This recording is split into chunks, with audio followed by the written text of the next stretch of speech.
everything in Skyline is all organic, which is one of the most interesting design choices, because we've always seen the sci-fi movies with the big metal spaceships. That's pretty much been the standard, and we're like, well, what if it's not a mothership? What if it's just a giant organism? And from that organism, there's all these other little sub-organisms that kind of come out of it. So everything about it is biologically designed. So like the siren light is very similar to those deep-sea fish that have the lure, that with the light that floats in front of it that attracts all the other fish. That was kind of like one of the inspirations for that.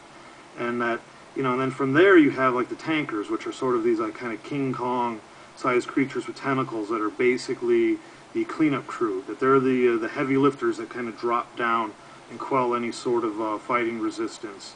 And then there's also these creatures called the Hydras. Yeah, the Hydras are sort of flying jellyfish, meet fighter jet, if you want to think of it that way. And then finally, we have the drones. The drones are the smallest creature we have in Skyline. And they're the thing that's, even though they're the smallest, the thing that's really intimidating about them is that their size allows them to get into buildings and sort of hunt out and seek out any of the sort of stragglers that miss the, you know, that haven't become entranced by the sirens and miss the first pass of abduction.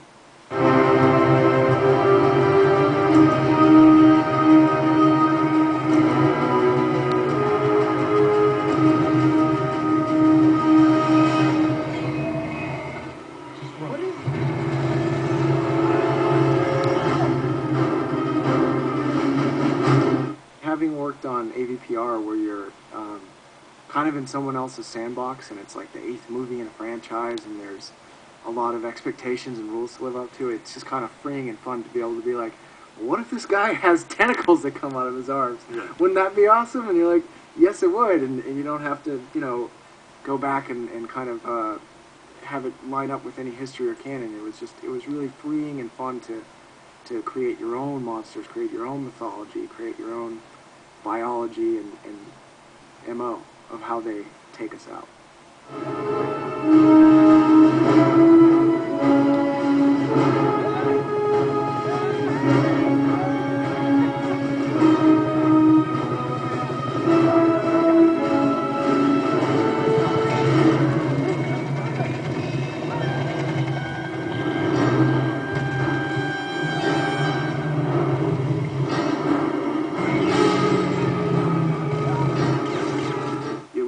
Helpful knowing the lay of the land and knowing where we could stage, you know, battles or monster attacks and stuff, and then like the unique characteristics of the building really kind of wrote themselves into the script. Again, it's kind of cheating, because usually it's like on a big movie you come up with what your set piece is, and then you have a bunch of people, you know, realizing that, and then you go for a walk on the stage and it probably blows your mind. We wouldn't know that. Or yeah, you're like, wow, they did it just the way I wrote it.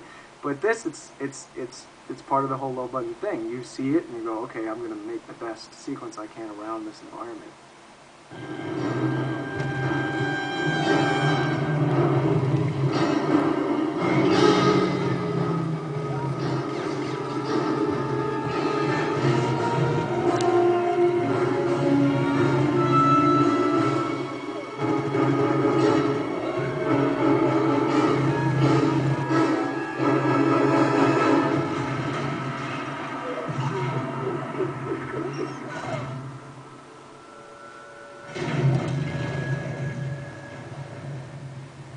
What attracted me to this movie is that it was unique, it was smart, and it was just really cool. It was a cool concept. It was in a genre that I'm a fan of, and I think is really fun. But it was done in such a unique way, and that's really the thing I'm most excited about. Is that I have no idea really what they're going to see when they walk into this theater. They've seen the trailers and they think they know what this movie's about, but they're going to be a surprise.